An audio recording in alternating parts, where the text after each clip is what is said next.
ግን እኔ ንጹህ አማራ ነኝ፣ እኔ ንጹህ ኦሮሞ ነኝ፣ እኔ ንጹህ እንትን ነኝ እያላችሁ ሌሎቻችሁን ልታሸማቅቁ አትችሉ።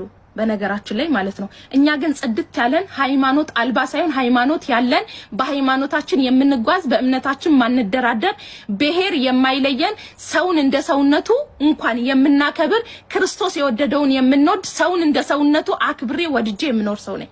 ዲቃላ ግን አይደለንም። ምርጥ አባት አለኝ። ምርጥ ከምርጦቹ ምርጥ ከአባቶች አባት ማለት ነው። ምርጥ አባት ነው ያለኝ። ኩሩ አድርጎ ማለት ነው። ኩሩ አድርጎ ዛሬ ላይ ጀግና ሁኜ እዚህ ስቆም እዚህ ባባቴ ወጥቼ ነው ልንገራችሁ።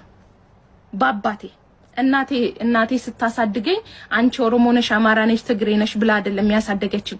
ኢትዮጵያዊት መሆኔን እየነገሩኝ ነው ያሳደጉኝ። መሆኔን እኔ በነገራችን ላይ ኦሮሞ፣ አማራ፣ ትግራይ፣ አፋር፣ ደቡብ የሚባለው ብሔር ብሔረሰብ ያወቅኩት ዱባይ መጥቼ ነው እኔ ያወቅኩት ማለት ነው። ገባችሁ? እንደዛ ነው።